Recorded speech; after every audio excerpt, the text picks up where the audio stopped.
This was planned. There was malice. This is a person who came to this house with a deranged mind. A brutal killing. She was controlled. His mission was to destroy both of them. A dark mystery with multiple suspects. This is a very personal murder. He's going to be in charge. He's going to be in control and never be told no. You're dealing with someone who's a complete psychopath. A stalker is like having your own personal terrorist assigned to you. The truth will be revealed. It was chilling that someone's out there that can do this kind of thing. Every day in North America, dozens of people are murdered. The key to solving the toughest of these homicides lies in the final 24 hours of the victim's life. To crack the case, detectives must reconstruct that critical timeline. The minutes and hours containing evidence that can help unlock the mystery and catch the killer.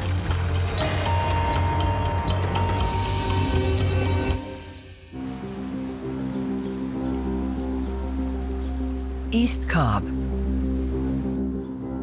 an affluent suburb located just north of Atlanta. It's a community that's really centered around families. It's known for having good schools, so people move there a lot for that reason. It's low crime, and it's considered a really safe area. But days before Halloween, this quiet community is shocked by a real-life horror.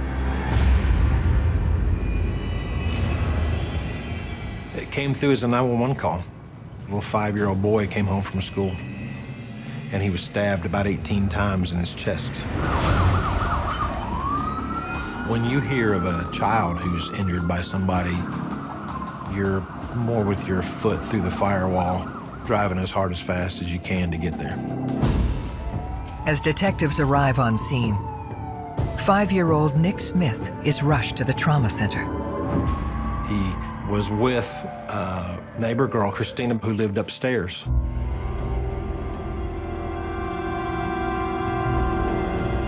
She said they saw a shadow pass by the door.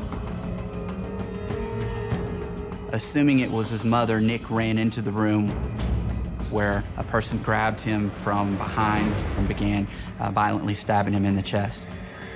Christina wasn't able to really give us any identifying features. It was such a traumatic event for her, hearing the screams, that she literally ran out of the house. What could this little 5-year-old, 60-pound boy have done to anybody to have deserved to have been stabbed repeatedly in the chest in such a violent situation? Cobb County detectives Randy Harris, John Dawes, and Major Crimes Prosecutor Jesse Evans begin investigating the vicious assault.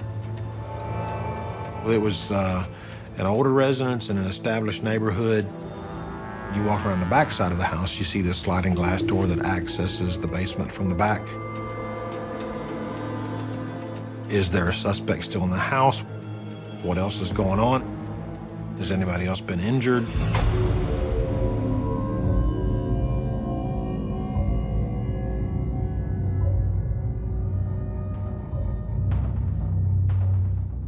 The two things that stood out the most were the broken knife blade, separated from its handle. That was the weapon covered in blood, obviously used in stabbing Nick. We were able to determine that that knife blade didn't match the cutlery that Carmen Smith had in her apartment. And in the bedroom, the carpet showed Nick's blood where he was initially stabbed. And in the bed was 5 layers of bedding. It didn't look right, so the officers pulled the bedding back on one side.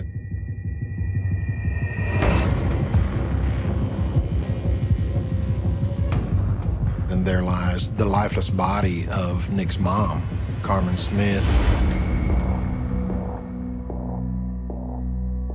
It's heart-wrenching. to be involved in a case like this. And there's extra pressure and stress to try to find out who did it.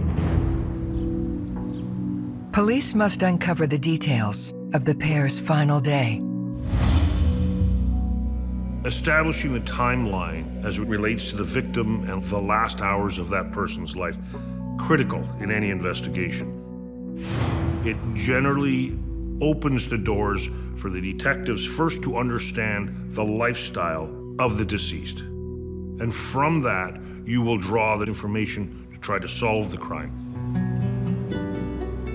Carmen was a beautiful, young, strawberry blonde. She had a lot of friends and she was outgoing. She's a loving mother. She absolutely devotes her time to her son, Nicholas. She's there for him. She takes care of him. She does everything that she can. Just a good mom. She's also a flight attendant.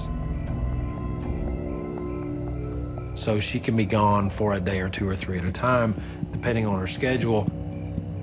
She's a different victim because when she's home, she's with her kid. And when she's working, she's out of state flying. We want to know her routine. Did she go someplace where someone may have been checking her out? They look to establish Carmen's time of death. Nick got home at about 3 o'clock from school, and the rigor mortis, the lividity, Carmen clearly had been dead for a number of hours.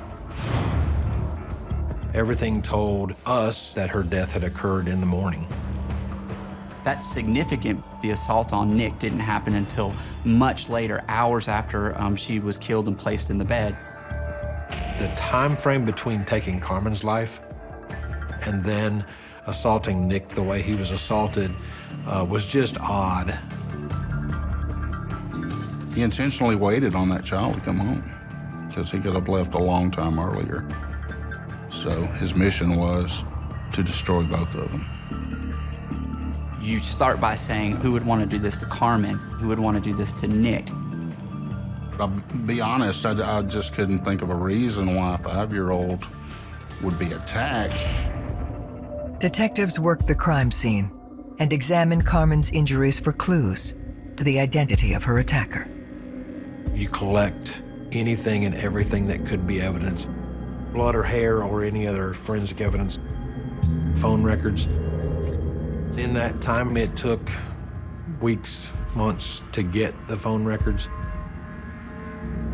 There were marks on her wrist, bruising, that were parallel lines, very consistent with handcuffs. She had an abrasion to her chin. It was an abrasion consistent with sort of carpet burns, or having been face down as the ligature was pulled tight against her neck.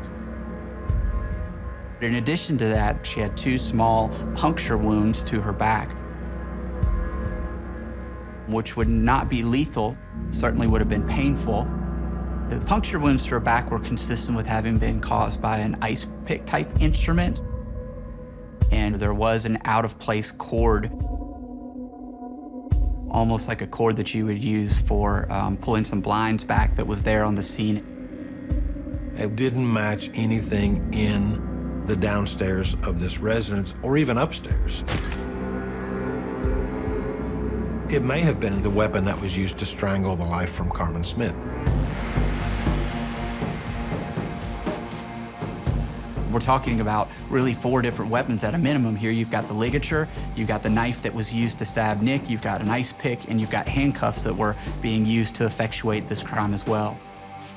The fact that you have more than one instrumentality involved in causing the injuries to Carmen was pretty significant. It's not a crime of opportunity. This was planned. There was intent. There was malice. This is a person who came to this house with a deranged mind and accomplished what he came to do. The scene itself told us that there had been control. She was under the physical control of handcuffs and some kind of torture going on from behind. When you see a form of torture, there's a level of rage in there. So it starts to narrow down. This wasn't someone who broke into the house to steal the vault. It was chilling that someone's out there that can do this kind of thing.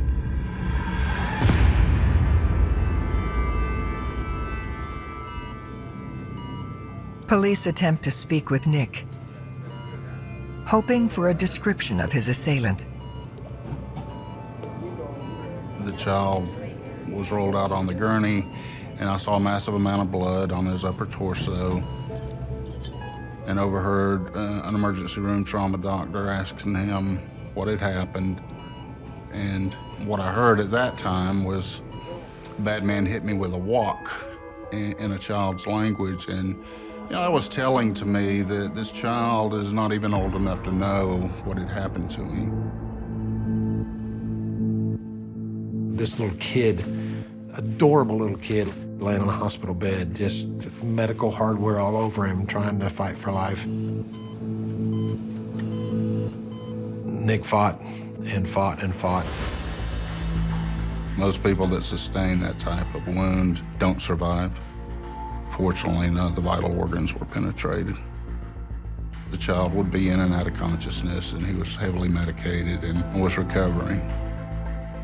I was going to hang with the kid, regardless of everything else. I was able to kind of let him know, hey, I'm your friend. He needed someone. I tried to reassure him it was going to be okay. I asked him, did you see who attacked you? Do you know what color his clothing was, which he described as black? Could you see his face? And he replied that he was wearing a mask, and the mask was the same color, black. He said, I want my mommy. It was heart-wrenching.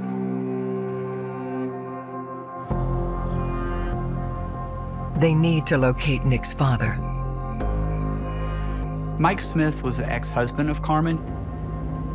There are always automatic thoughts for a detective. One is Carmen in the victimology, recently divorced. So you begin to look at the ex-husband. You hear there's a divorce. You hear, well, there may be anger, there may be rage. Detectives learn Nick was supposed to be at his dad's house all weekend, until his mom picked him up unexpectedly. Mike kept Nicholas when Carmen was out of town. We learned that a couple of days before Carmen's death, she was working. And she wasn't feeling well and came home a day earlier than her schedule had provided. She wasn't supposed to be home. This means her killer likely knew about her last-minute change in schedule. Mike Smith knew that she came home a day early because he was angry that she interrupted with his visitation. In any divorce situation, especially where there's a minor, the parent who doesn't get as much time suddenly doesn't have their kid to look at and talk to and play with every day of the week. They're upset. It's just a volatile situation. Emotions get out of control, and some people can't control themselves. People knew that there had been frustrations, knew there had been arguments, knew that there had been a lot of problems because of the divorce. But the fact is, he could walk through that door of the hospital, and if he was our violent suspect, then I needed to know that. Detectives identify Mike Smith as a person of interest in the brutal murder of his ex-wife, Carmen. The hospital started telling me that there were visitors being received, family members, friends. In a lot of cases, somebody that means you to do harm will come to the hospital and try to finish what they started. They track Mike down, and after a brief interview at the station, he's brought to the hospital. His emotions are obviously at a high point. The main thing that came to us was studying Mike, backgrounding Mike, sitting down and talking to Mike, looking at his face. He acknowledged accurately the relationship, the cause of the breakdown, and everything that had been going on. Mike tells detectives he spoke to Carmen by phone at 7:30 a.m. that morning, right after Nick left for school. The interview of the last person to speak to the deceased is very important. It starts to narrow down the time of death. You learn from the last person generally the state of mind of the deceased. Mike admits they argued on the phone. Mike Smith was angry that she came home early and grabbed up Nick. Mike was going through a lot of emotional issues. They did have some jealousies going on with dating new people and that sort of thing. The motivator with Mike always comes back to the same thing for me. Do I think that Mike had concerns that Carmen was seeing another man and there was some jealousy there? Yes. Do I think that Mike would have had concern about another man being involved in his son's life? Yes, absolutely. His familiarity with their home is another factor. A large component of the investigation was how somebody got into the house. When police officers respond to the scene, they don't find that there's any forced entry. There's not a door that's been kicked in. There's not a broken window or anything like that. This is clearly somebody that's found their way into this crime scene and done so in a stealthy manner. We learned Mike would oftentimes come to the house and stay with Nick when Carmen was absent due to her work schedule. He knew the house. He knew the inside of the house. He knew the outside of the house. So you've got motive and you've got opportunity, but you need something else because beyond a reasonable doubt is a very high standard. So the police have to nail down that suspect's alibi, because if they can't nail down an alibi, that opens a crack through which the defense will drive a truck. Mike had an alibi with work, but there was still a part of that day when he could have gone over there and committed a crime and left. Alibis are very difficult at times to disprove. Police officers often work on gut feelings. So when you have a gut feeling, you have to pursue it. You know your case. You are living it, you're breathing it. Police need to find another way to rule Mike in or out. Law enforcement intentionally allowed him to see Nick because they wanted to gauge the demeanor between the two of them. If it was your loved one and you realized that something this horrible had happened to them, you would expect that there's going to be an emotional reaction. When you don't see that appropriate demeanor, that's a red flag. I gave them space and their privacy, but I moved to a window where I could observe. And when that child woke up and reached up for his dad, at that moment in time, I said, he's not a suspect. If his father had had anything to do with that, he certainly wouldn't have expressed that kind of comfort. His dad was in tears, he was in tears. Mike had a lot of difficulty with the divorce, but did he stab his son 18 times? No, not a chance.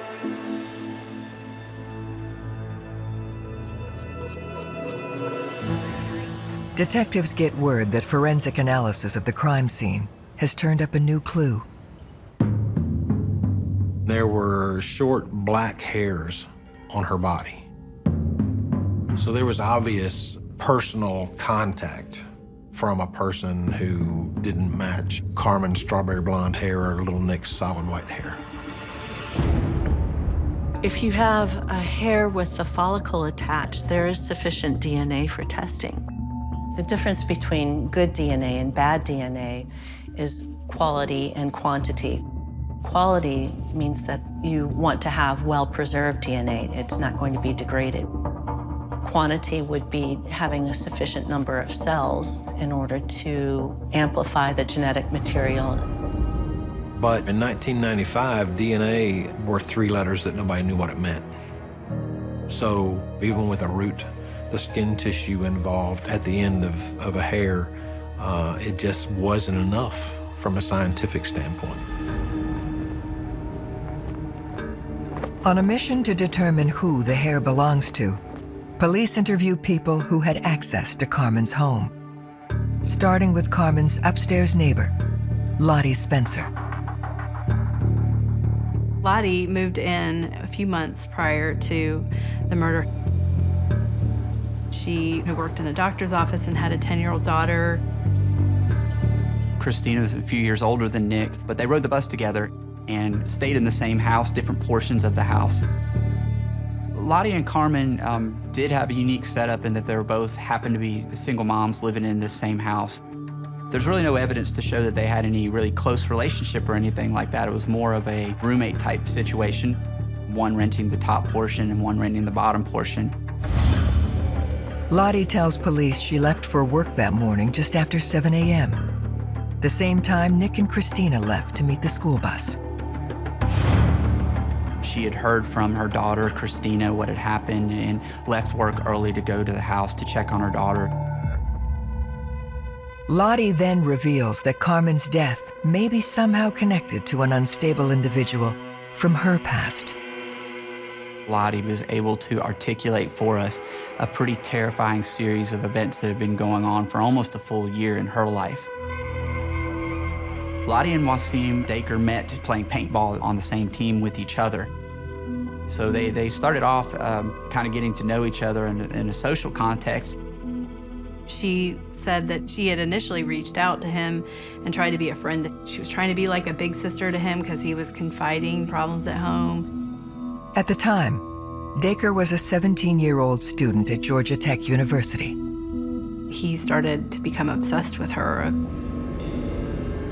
He was going to her office. He was following her around to restaurants. Pretty soon, she wanted a more hands-off relationship with him. She was becoming more concerned about his bizarre behavior. So it got to a point where he just wouldn't take no for an answer. After repeated requests to be left alone, Lottie went to the police.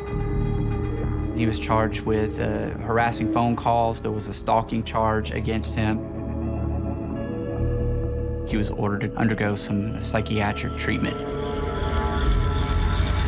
In the fall of 1995, Lottie was starting a new life in East Cobb and moves in with Carmen Smith.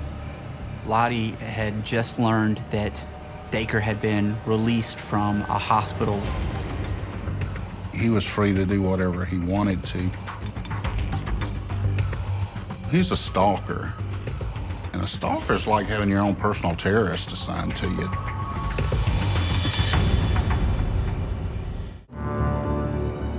The discovery of a man stalking her upstairs neighbor dramatically shifts the focus of the Carmen Smith murder investigation.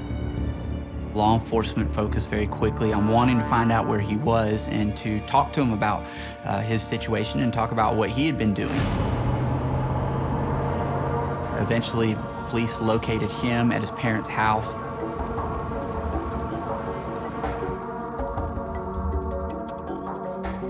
He's kind of a weird and awkward guy and troubled, it seemed, you know, from all indications, and yet very intelligent. His statement was he didn't even know where Lottie lived, so he denied any involvement in the case. Did you know about this woman? I never even heard about it till you guys told me about it. Did you kill Carmen Smith? No. Did you stab her son repeatedly with a knife? No. Dacre tells a different story about his relationship with Lottie. Lottie had always said that it was a platonic relationship. Mr. Dacre claimed the opposite. He claimed that he had been in a romantic relationship with her for some period of time. Well, Lottie's telling me one thing, you're telling me another. So I don't know who's telling the truth about how this relationship actually was going on. She denies it completely, but we've had a complete sexual romantic relationship. With these situations, the cases can be very difficult to prove because it's a he said, she said kind of situation. Dacre also claims he has an alibi for Carmen's murder. He claimed that he was home all day, that he was playing computer games with friends. It was a game that required that you play over a modem, that you had to use a home phone. I know I was home, and I was playing the set. Talk to Colin. I'm not worried.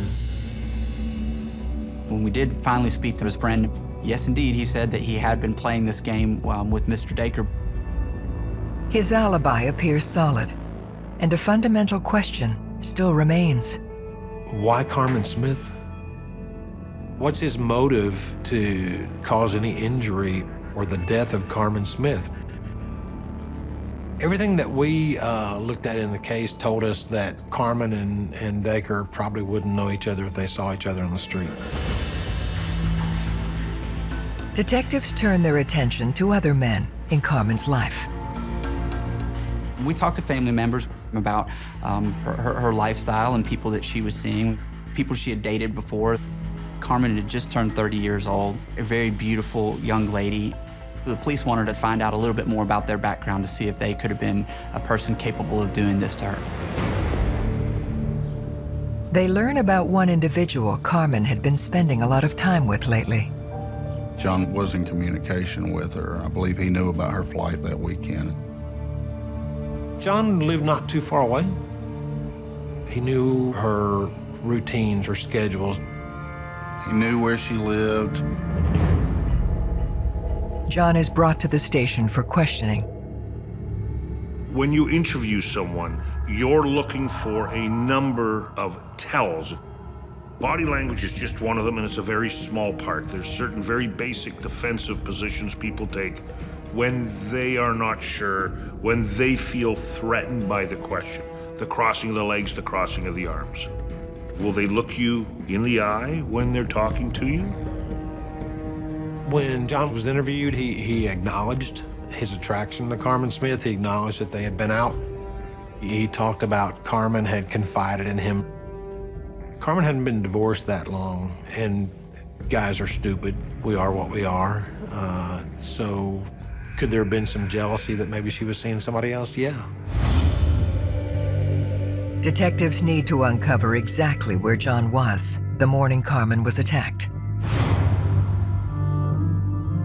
The alibi that he provided wasn't anything that really could be substantiated because he was alone. So that makes it difficult. You can't say, okay, this person's here, they're clocked in at work, other people saw them, or they're shopping and they have a receipt, or there wasn't anything like that available. So the lack of alibi was a concern. Without a clear alibi, it becomes a question of motive. This was not a chance murder. This was not a quick murder. This was a very deliberate act. There was nothing about him that would suggest that he was controlling and possessive and would be angry about anything that was going on in her life. Again, there was, do you like somebody? Yeah. Do you want them to see somebody else? No. Would you kill him over it? No. He's not that kind of guy. It was pursued, it was looked at, and in the course of all that, it dropped out. For detectives, this means a disturbed killer is still walking the streets of East Cobb. On violent crimes, you certainly want to find who's responsible and get them locked down.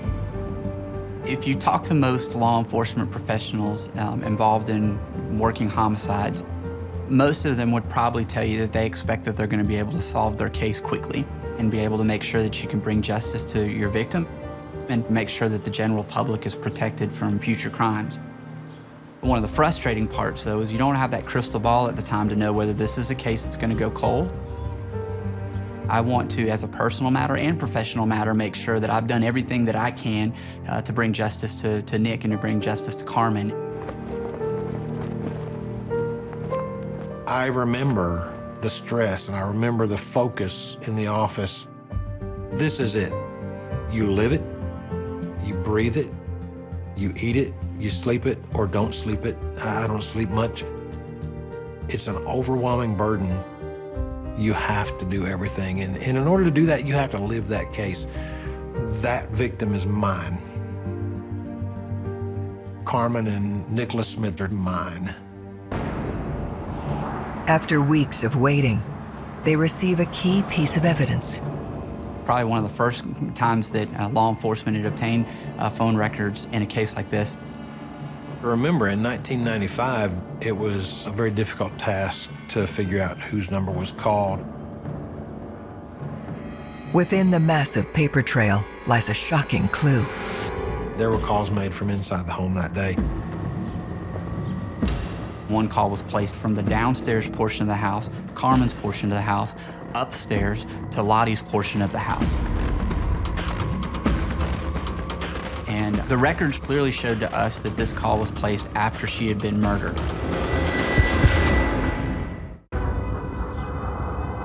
Records show a call was made from Carmen's phone to the upstairs neighbor in the hours following her murder. Because we knew the time of death was in the morning, this was a pretty significant piece of evidence. Police believe the call, which came in at 11:32 a.m., suggests the killer must have had a connection with someone upstairs. When you're looking at a piece of evidence, your gut leads you often to the right conclusion. All you do is follow the evidence, follow the phone calls. We've got a guy, a documented stalker. We really needed to take another look at this guy, Mr. Dacre. No other perpetrator in the world would take the time to not only remain in a crime scene, but to be so obsessed with the person upstairs that they're gonna make that phone call. He already demonstrated that he is incapable of controlling himself in terms of the harassment and intimidation. He had continued to stalk Lottie, continued to contact her against her will. Believing Dacre poses a threat, detectives act swiftly. It became clear that law enforcement could prove several counts of aggravated stalking here in Cobb County. A decision was made to arrest him for those counts against Lottie in the hope that they could further their investigation.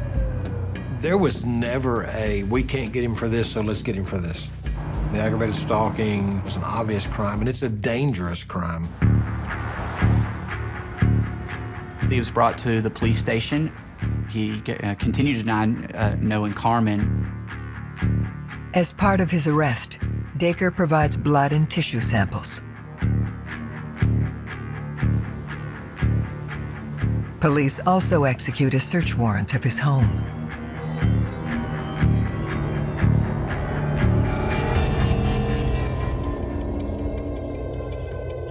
You can't crawl inside somebody's mind and see what they were thinking at the time they committed these very horrible acts.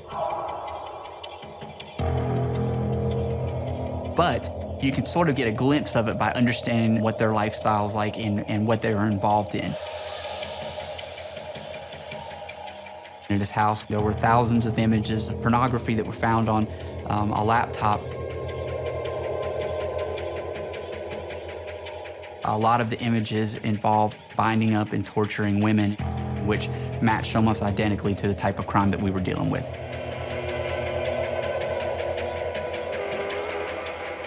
We found some email correspondence in his inbox where he had apparently asked for books about some really terrifying things. How to break into houses, how to kill people without joy. One of the books in particular talked about how you could effectively use an ice pick as a weapon to control your victim. We did find ice picks that he used routinely to clean his paintball guns, and some knives that were the same brand as the broken knife blade that was left at the crime scene. So he had access to the type of weapons that were clearly used on Carmen. In the search of Wasim's room, there was a safe. When I was 17 years old, I didn't have a safe because my mom wouldn't let me hide anything. But there's a safe. And when it was open, there's a handcuff box, and it's empty. Where are the handcuffs? The most telling evidence is found discarded in his room.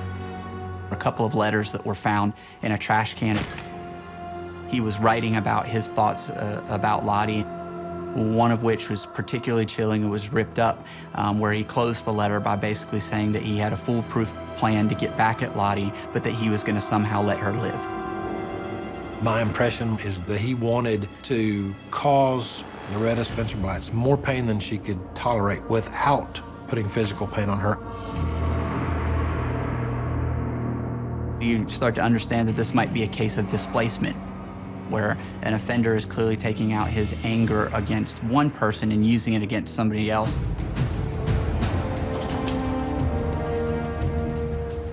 On September 19, 1996, Dacre is found guilty of stalking Loretta Spencer. He was sentenced to 10 years in prison. The investigation never stopped into the murder of Carmen Smith and the assault on Nicholas. Every step of this case, every piece of evidence, every thought, every circumstance went right back to Wasim Dacre. We never quit. These cases are not wasting away in some old file cabinet. These are always fresh on our minds. But in 2005, Wasim Dacre is nearing the end of his prison sentence for the aggravated stalking. Make no mistake about it, Mr. Dacre is not your average criminal. He is an extremely intelligent individual, and that makes him that much more dangerous. He's not going to be told no by a judge or a doctor or anybody else. He's going to do whatever the hell Wasim Dacre wants to do. You certainly want to keep that individual off the street. There's always a sense of urgency, and we're going to bring you to justice.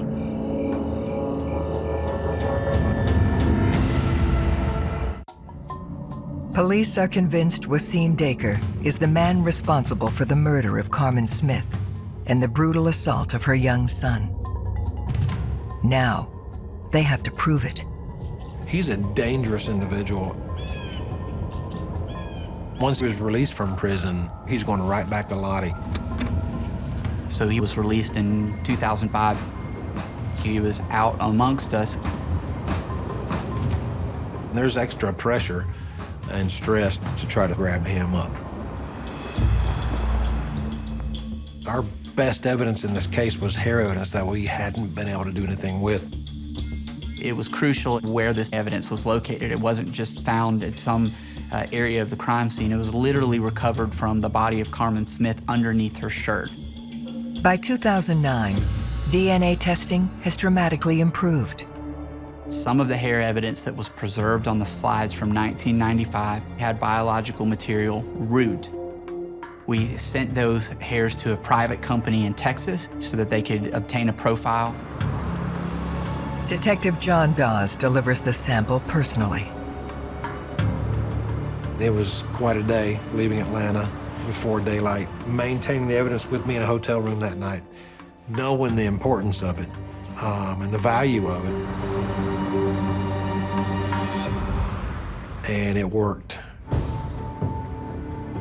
December 31st of 2009, I got a call from the scientist that it was Wasim Dacre. And the percentages that it might have been a duplicate profile of his DNA were so ridiculous. There aren't that many people in the world. Between this evidence and the phone call made from inside the apartment, detectives know Dacre's original alibi was manufactured. We have overwhelming circumstantial evidence. Now we have DNA. Let's go. Using the reconstructed timeline, they can now prove he's the killer. He waited until the children got on the school bus. He waited till Lottie went to work. He entered the home at some time in the morning. He knew how to avoid detection.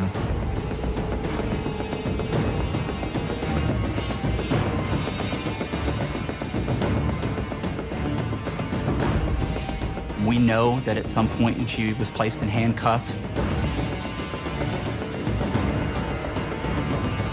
We know that he stabbed her in the back with an ice pick. There were deep ligature marks that were left on her neck, clearly showing that she died of ligature strangulation.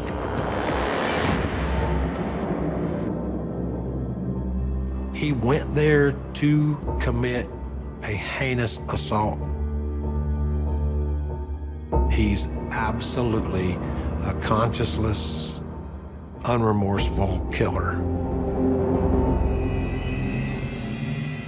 And then to sit with her dead body for hours, relishing in what he's accomplished, to the point that the 5-year-old son comes home. And to grab him around the neck and stab him repeatedly in the chest.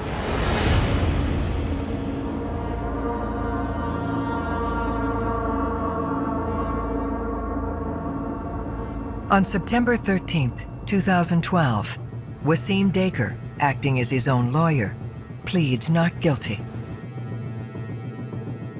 Nick testified that he took his mother from him and that he was always going to have Wasim's rage stamped on his chest, basically, in the form of those stab wounds. Nick grew out of being a victim right there that day on the stand in the trial of his mom's murder and his assault. It was just a pit in your stomach, praying that the jury was going to see it the same way that we did. After a 2-week trial, it takes the jury just 4 hours to reach their decision. The guilty verdict was a huge relief.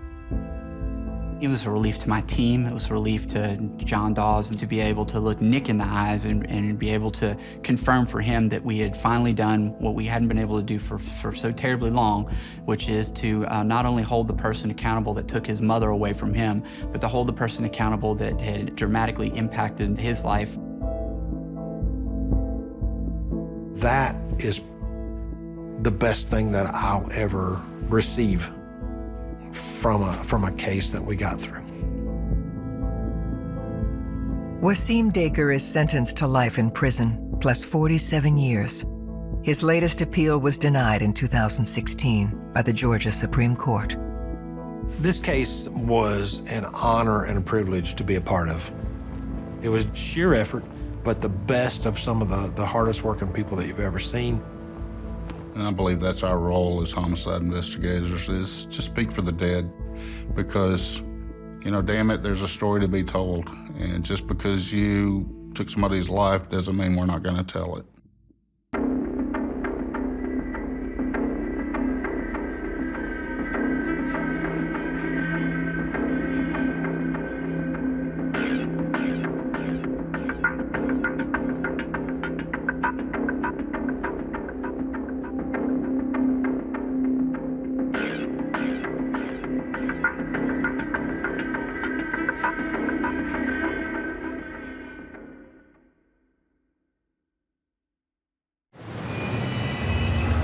I can't imagine who has the capacity to be this evil, to be this inhumane. A brutal killing. It was something I'd never seen in 36 years. The dismemberment was almost done surgically. A dark mystery with multiple suspects.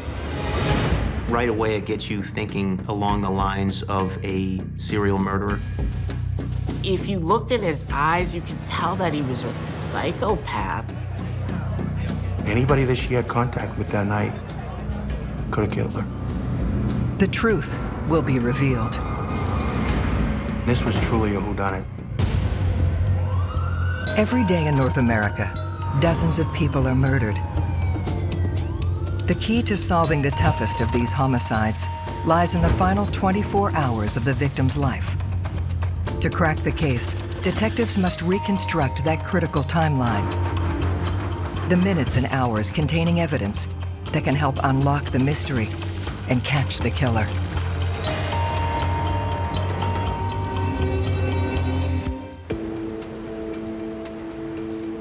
Manchester, New Hampshire, a blue-collar former mill town threaded with waterways. The Scottisquag River flows into the Merrimack River. The two do connect in almost the center of Manchester. There's homes along the river. There's an old railroad trestle that kids would use to jump off of and jump into the water in the summertime. But one summer's day, something disturbing emerges from the depths. Several swimmers were out there, and one in particular swam up to what he thought was a bag. It was so out of place that this person decided to look at it. He looked inside and thought what he saw was a body of a small child or an infant. These people were just horrified. Detective Lieutenant Mark Putney and Detective James Susi are immediately called to the scene. All your adrenaline and everything just kicks in. And I flew over to the west side, to the Piscataqua River, expecting to find a baby inside of a bag. When I opened the bag, the first thing I saw was a torso of a woman. Headless, armless, and no legs, face down at the time. It was obvious to us that she had been dismembered. It was something I'd never seen in 36 years, and I've investigated probably over 50 homicides, so it was very disturbing. Who could do something like this to another human being? Things start running through your mind as to, what happened and who is this person. Without the head, it becomes much more difficult to identify somebody because you don't have any dental records, you don't have any basis of comparison. We knew we need to start conducting a search. The water, the trestle, the walkways, the marsh, the entire area, in hopes to find the remaining body parts.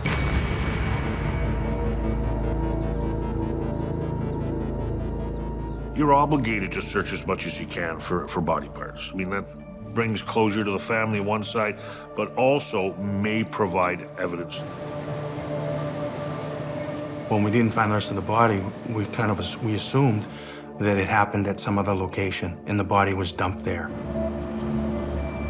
So now our crime scene really went citywide. We didn't have any idea where this happened.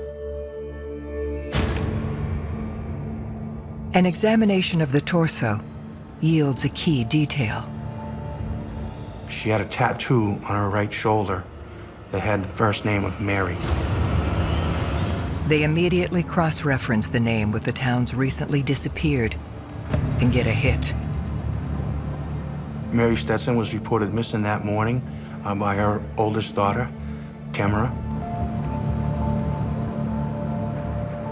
And they came and picked us up, and we went down to the station. It was weird because I was sitting in the car and I seen a helicopter up in the sky and people heading over towards the water where we live. And I was like, oh my God, what's going on? There's no delicate way to tell someone that their mother was dismembered. You have to just explain it.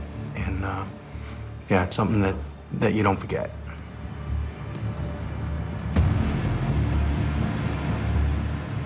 To find out it was my mother's torso. It's just disgusting. It made me sick.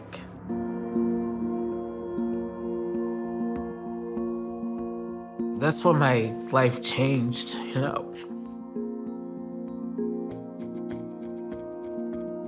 It's a horrific crime. And to know that she had 5 children, it's heartbreaking. It's heartbreaking. It's something that, will stay with me the rest of my life. Mary Stetson was described as a wonderful mom, somebody who was a good provider. My mother was working at a cable company. She would work 40, 50 hours a week.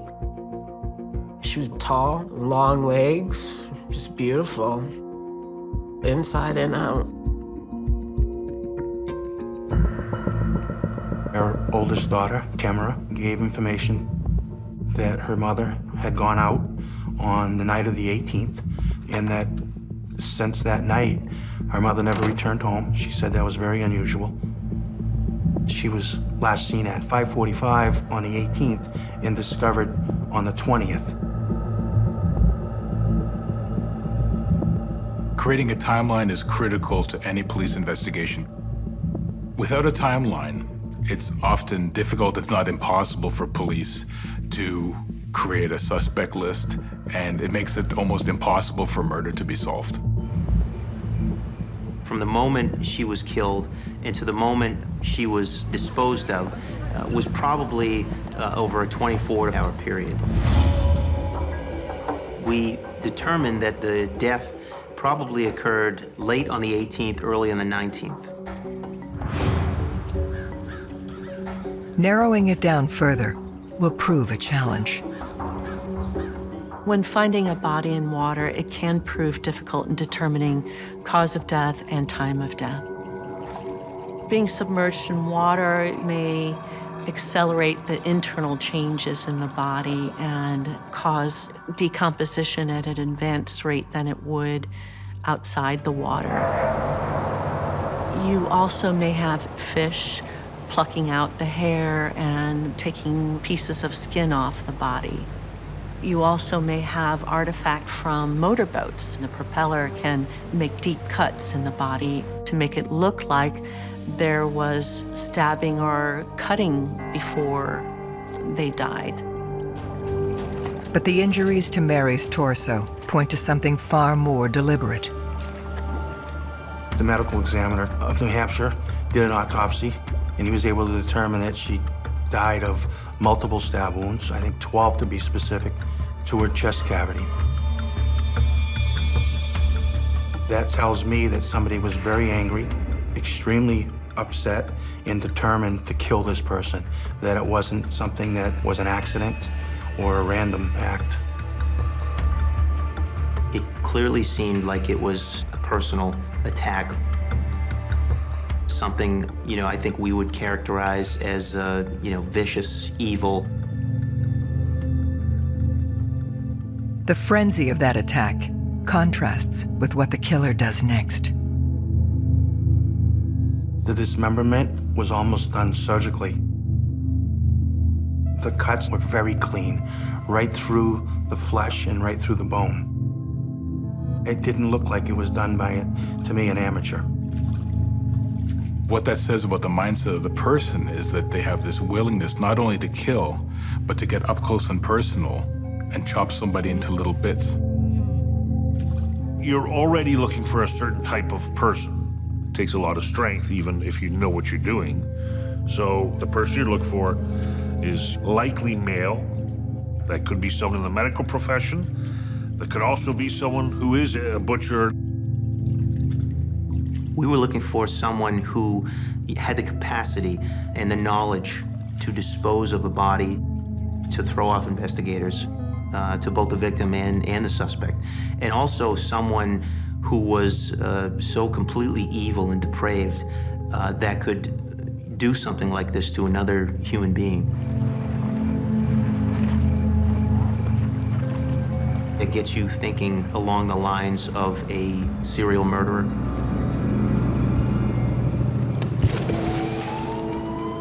One of the first things we did in this case was reach out to other police departments to see if they had any similar crimes in other jurisdictions.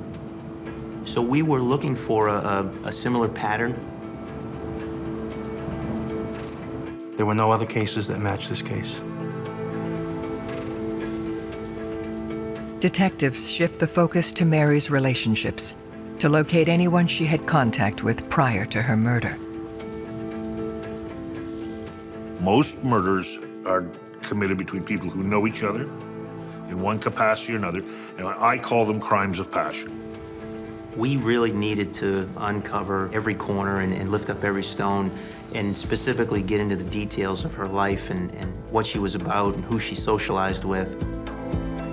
They turn to Mary's 22-year-old daughter, Tamra. My mother talked to my father, but he lived all the way in Louisiana. Her ex-husband wasn't a suspect. It was a very friendly relationship. But the family can point them to someone who connects directly to Mary's timeline. On the 18th, in the afternoon, she was supposed to go out with a guy named Chris. And he never showed, and she was ready to, go out and have a good time. My mother wasn't the type to wait around. She's like, it's my Sunday. Hey, I'm leaving. She left the house at 5:45 in a taxi cab. Mary's date then shows up less than an hour after she leaves the house. It was a very quick conversation. Is your mother here? Is Mary here? And she said no, she had left. And the person said okay and left. This unknown person is not somebody that she frequents with or socializes with. It was somebody that was new. Our focus at this point was trying to identify the date. We don't know what that relationship was like. We don't know what happened after they left, if they did meet up. We don't know if they went to his apartment or a hotel or anywhere.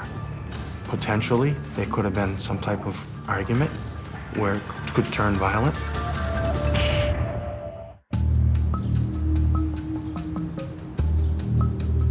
Detectives looking for Mary Stetson's murderer have their first suspect, a man they know only as Chris.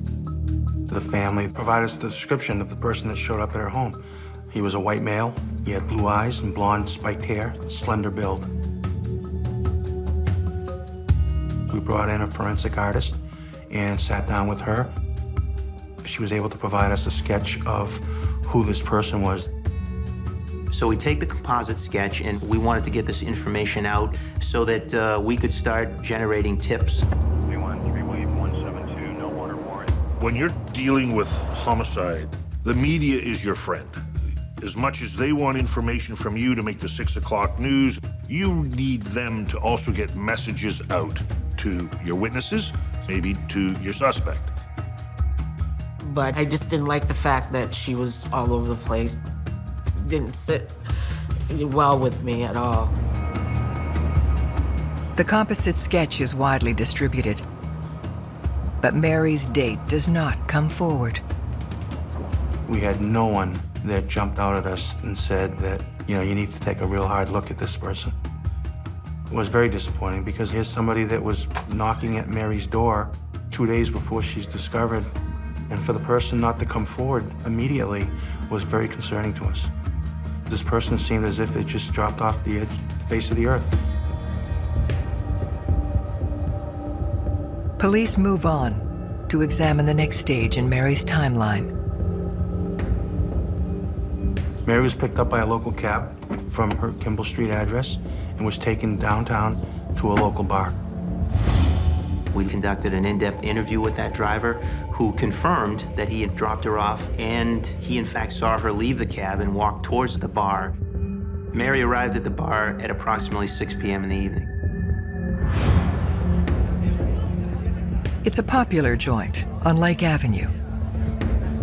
That was my mother's spot. She loved it there. We had gone in there with her picture. We showed it around to the different patrons that were there, to the bartender. We learned that Mary had some drinks. We learned that somebody saw her with someone. You now have a connection to a person and your victim. And certainly the theory is that, during that interaction, something went wrong for whatever reason, and then it becomes violent, which certainly happens in relationships. Detectives compare the man's description with the one they have for Chris. Chris had short, blonde, spiked hair, blue eyes. This individual that was seen with Mary had brownish hair, was a little older, so that it didn't match. So now we're trying to establish who this person is that was with Mary, and we're also still trying to find out who Chris was. It certainly is frustrating when the information that you're looking for that you think is taking you in one direction, and then suddenly you're getting different information that's making you hang a left and head in another direction. They search for any detail that could help them identify Mary's killer. We started to speak with people inside the bar, and they brought up this one point during the evening. There was a male party who was different than Chris, had apparently purchased this teddy bear from another individual. And the person that was with Mary, he was trying to warm up to her and bought the teddy bear for $5 and gave it to Mary. One of the things that stood out was this particular teddy bear only had one eye on it. Several people had indicated that they thought it was unusual. It was just another a piece of the puzzle that we were trying to put together. The canvas also helps detectives hone in on the time of the murder. Mary was seen leaving the bar sometime around 11 p.m. that night.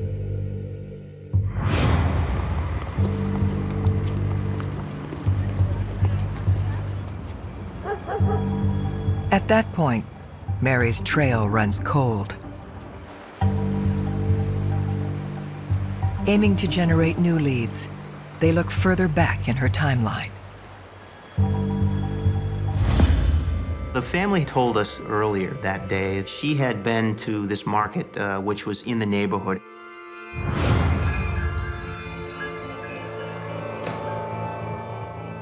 And there was the store manager, Eddie, who worked inside this place. I didn't care for Eddie. I thought he was very sketchy, weird. You know, how you get vibes from certain people, and he was one of them. Allegedly, this was no shopping trip. One of her daughters had indicated that she had an issue with Eddie. Her daughter would work there part-time and stock some shelves, and that he had made an inappropriate comment to her, and that he may have inappropriately touched her.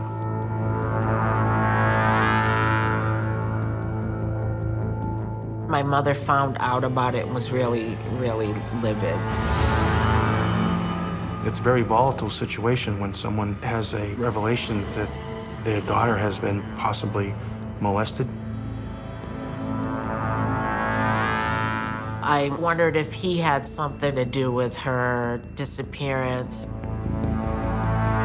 Did Mary go back to the store, confront Eddie, and Eddie became so upset, killed Mary?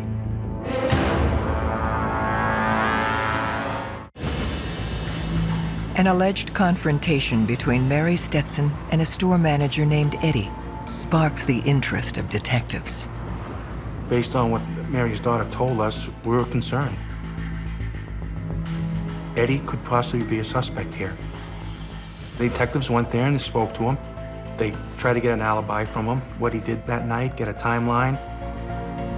He did say that Mary had been there on the 18th, and she did confront him about these allegations, and they had a discussion. He described it as a bit heated. He denied having anything take place. Everything was on the up and up, and eventually Mary left the store, according to him. Eddie had closed the store at 11 o'clock. He said he left and gave another employee a ride home, and he went home. To verify Eddie's claim, they questioned the man he says was in his vehicle that night.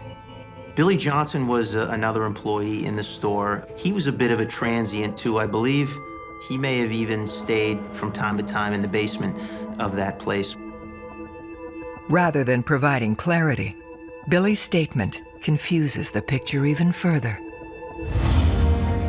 He said when Mary had stopped in and he had asked her about what she was doing later, and she may have been a little flirtatious, she had suggested that she may stop back between 10 and 11.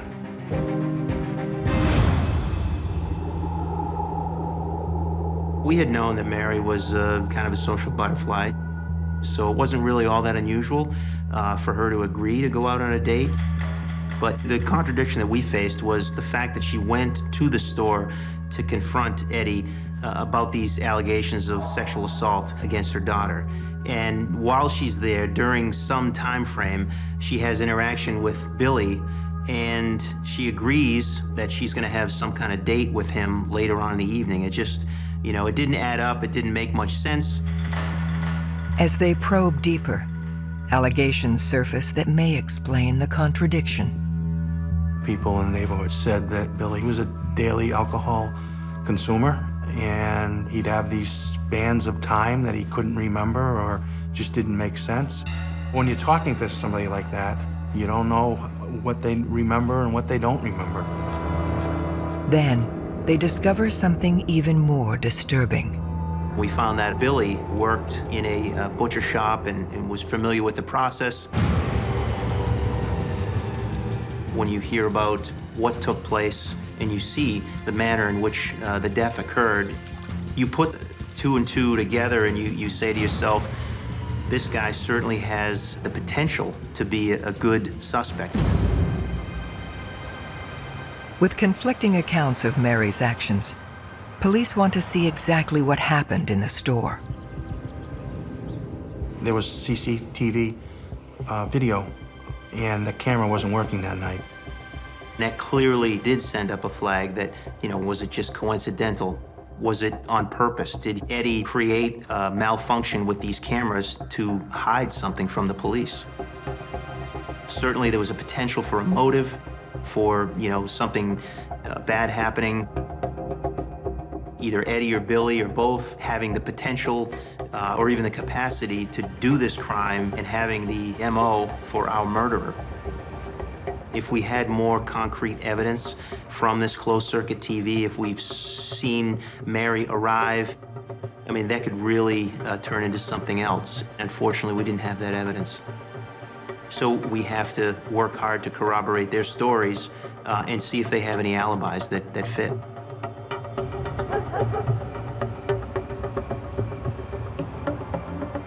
We couldn't connect Mary to Eddie because his alibi was locked up by the fact that he closed the store and he was seen by his family in another location on the same time frame that Mary had been seen in the downtown area. Billy was living with somebody at the time when we spoke to that person, and we were able to alibi him that he did come home and never went back out. That whole scenario of the camera not working, I think, was legitimate. To be certain, detectives perform a search for physical evidence. Eddie allowed the detectives the opportunity to search the store. Obviously, whoever committed this murder, there would be a crime scene. They went downstairs, they searched the cellar, they looked all over, and they couldn't find any evidence that suggested that Mary had been killed there. As they rule out the market, Mary's date appears from nowhere. Chris just walked into the police department and said something to the effect of, I think you guys are looking for me. And we interviewed him. That composite sketch was 100% accurate. You could put them up together, it was the same person. What was concerning to me was the fact that after this homicide was reported, it was all over the media. And the fact that that person didn't come forward, to us, that was very important. We're wary when he walks in the station right away that he is somehow connected to this, that he has had ample time to dispose of critical evidence, that he's had time to think about the whole process, to think about a story, to think about an alibi. You go into this hoping you could poke holes in his story. He couldn't really provide a real reason for not coming forward. He also didn't go to work the next day. I remember looking into that and saying, well, this is odd. He didn't come forward for a couple of weeks, so we pressed him hard. Chris eventually told us that he didn't make the appointment when he was supposed to. He was late. By the time he got to her house, she had left. Chris tells police he then joined friends at another bar across the street from where Mary was dropped off. Both bars were similar, maybe 50 yards from one another.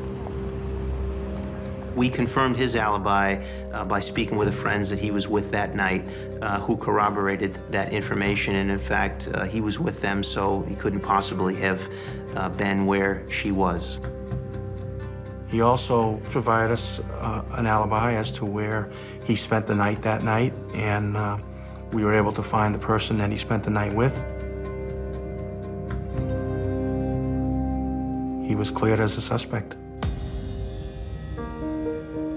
Knowing that he was a focus, a critical focus of this investigation, it is discouraging when you think you're angling for the right piece of the pie, and then suddenly, you get that ripped out from underneath you, and you realize, you have to regroup and go in a different direction.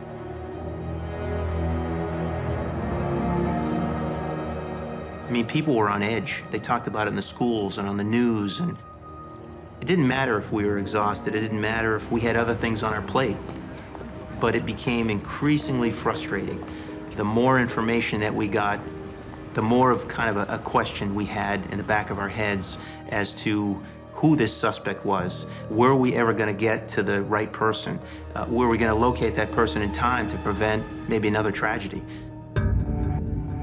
Chris then turns from suspect to critical witness. Chris had seen Mary walking down Lake Avenue with another gentleman. Long, dark hair, kind of a chiseled complexion, in his 40s. And he remembers because Mary was wearing the hat that he recognized, the dark, wide-brimmed hat. This matches the description of the man seen with Mary earlier that evening.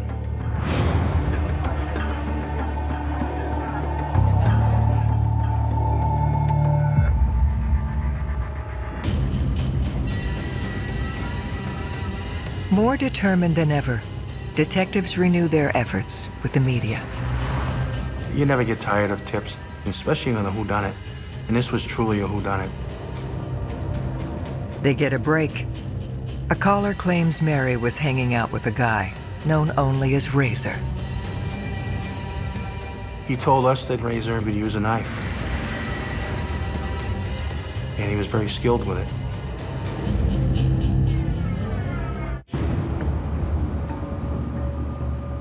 Police have a new person of interest. A man who goes by the name Razor. Kind of ironic that he got the nickname of Razor and that he came in on a tip line when we're looking for somebody that had been involved in a dismemberment. They bring in the man who phoned in the tip. His name is Josh. Josh had told us that there was a party that both he and Razor were at. Both were competing for, Mary's affection, and at some point, she was obviously leaning towards Josh, more so than she was leaning towards Razor, if at all. Razor was apparently so upset that he located him that next day and assaulted and beat him up. Detectives need to determine if Razor is the same dark-haired man last seen with Mary the night she died. He was upset and had a connection to Mary. Mary kind of had an attraction to his friend instead of him. Maybe he has a criminal past. Those things kind of add up. They head to Razor's last known location. When he was in Concord, he was living in this tent on the river. I personally actually went to Concord and found his tent. We searched his campsite and surrounding areas, and we didn't find anything. No knives. No knives that were capable of causing this homicide. This manner of disposing of a body, it seemed like it was a process, a very involved process, and that didn't fit his profile. He was a drifter, a transient who lived in a tent, doesn't have a vehicle, doesn't have the equipment needed. He doesn't have the means in order to commit this type of crime. In the end, he didn't fit the description of the person back in the bar. With Razor ruled out, concern grows the case may go cold. That was extremely frustrating because each time we developed information on another person, we were excited, we were getting there, we identified somebody, could this be it? And then suddenly we would speak to these individuals and we realized right away this is not the person we're looking for. Months are going by and we couldn't lay her to rest. It's gut-wrenching. You know, when you're trying to solve this case, there's pressure from the family. They want answers, you know, so you have an obligation to try to solve it as quick as you can and give them answers. We used every avenue that we could to hopefully try to solve it. Then, they uncover a curious new lead. A second missing persons report. We received a call late at night from a woman who identified herself as Donna Plick. She hadn't seen her ex-husband, Vaklav Plick. Even though they were divorced, they still had a relationship where they would talk daily. Donna was somewhat nervous, but she was also concerned. She didn't know if something had happened to him. Vaklav Plick was last seen in the early hours of July 22nd, 2 days after police found Mary Stetson. When someone disappeared in and around the time of the murder or shortly thereafter, that is of great interest to find out where they went. But what detectives learn next turns Vaklav from victim into potential suspect. Vaklav was employed at a place nearby. It was described as a deboning factory. He would debone chickens. He would cut up lamb legs and beef, and he would use a knife, and he was very skilled with it. He was certainly capable of making the type of cuts that we had seen on the torso when we first discovered the body. Very clean, very precise cuts. When Donna was interviewed, she indicated that he had a violent past. He had threatened that he could kill her and cut her up, and no one would ever know. Donna knew that he would frequent bars that were on Lake Ave, and that he would go fishing where the body was found. Donna gives police a photo of her ex-husband. One of our detectives that had originally gone out to these 2 drinking establishments and was asking around saw his photograph, and he was like, "You gotta be kidding me." He had been inside the bar showing the picture of Mary Stetson around to see if anybody else had known Mary. And in fact, he had gone over to a table of males that were sitting together and it showed the picture. They didn't speak very good English, but they could communicate that they had never seen that woman before. The third male that was sitting there happened to be Vaklav Plick. With Plick now the prime suspect, detectives return to the bar where Mary was last seen. We completed a photo array, which included Vaklav. You know, our hope is to have somebody identify him in the bar. We showed it around to the different patrons that were there, to the bartender, and they identified Vaklav Plick.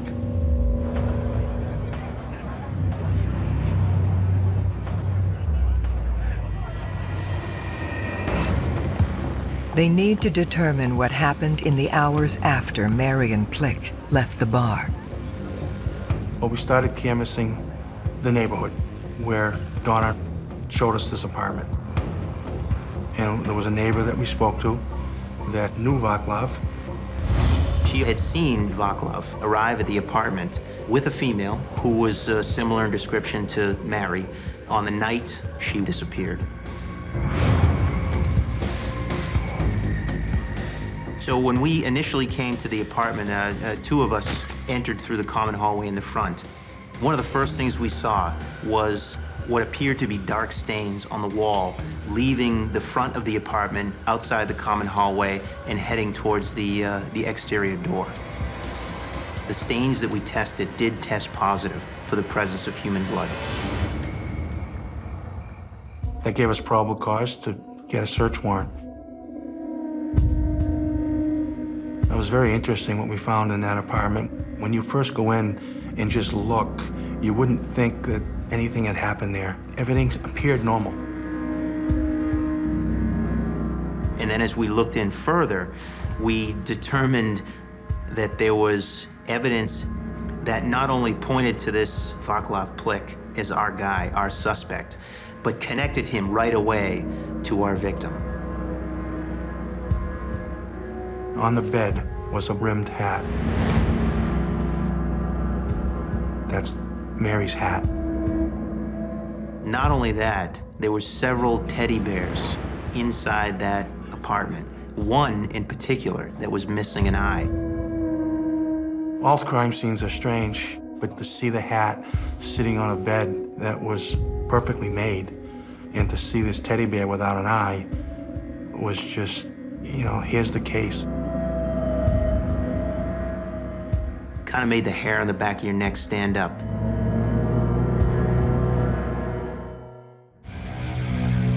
Detectives have proof that Mary Stetson was inside Vaklav Plick's apartment the night she disappeared. Now they're looking for evidence of murder. In his bedroom, the carpet was cut out.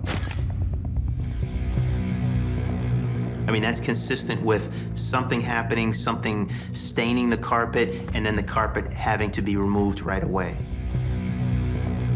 When someone's stabbing somebody, the blood is casting off. And clearly, people who clean up crime scenes forget the fact that there's other manners in which to collect evidence or visually see evidence. You turn out all the lights, and you spray this chemical luminol, and it luminesces blood with like a black light, and that area lit up like a Christmas tree.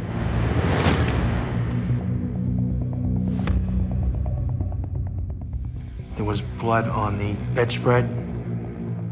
There was blood on the heater leading to the hallway. You could see there was an enormous amount of blood that was there. There was blood in the bathtub. At the last phase, it kind of tells you a story. This is where he cut her up in the bathroom. You understand the human cost of what that means, but as an investigator, it's another little piece of evidence, because at the end of the day, you're trying to convict this person and put him away for the rest of his life.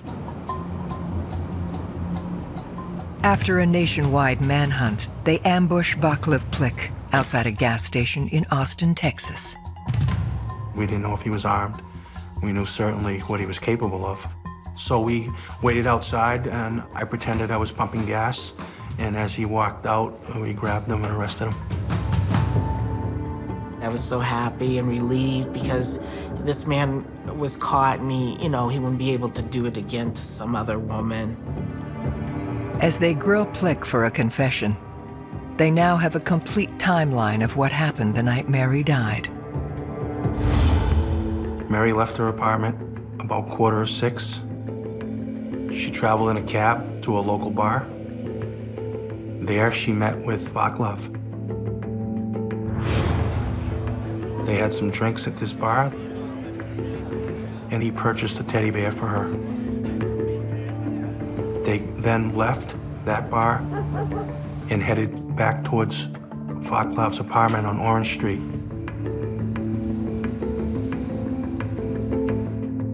And that he tried maybe having sex with her, and she didn't want to. And an argument ensued, and he ended up violently stabbing her to death. In a panic, he didn't know what to do, so he dismembered her so he could get her out of the apartment. He used a miter saw that was in his closet, and he put the torso in a large duffel bag, and he threw her in the area that he fished at the trestle. He then took the other body parts and drove out to the total opposite side of the city and discarded them in the woods. I had an opportunity to be very close to this person, this level of evil that I don't think I've ever been as close to in the past. With the information that he provided about what he had done with the torso and the body parts, Manchester police conducted another search. And we were able to find her head on one side of the street and some of her extremities on the other. I think it was very important to the family that we recovered her head especially. They were able to give her a proper burial, and I think that was very, very important. She raised us, and he took that away. He just completely destroyed a family.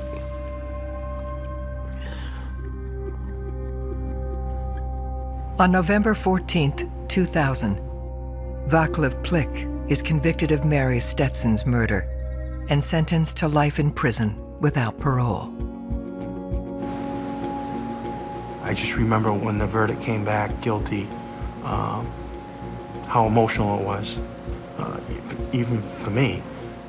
And I turned, and Tamara was there, and we embraced each other and cried. It was a relief. I gave Mark a big hug because they worked hard. And it was finally ended. And I was, I was kind of happy. Justice was served.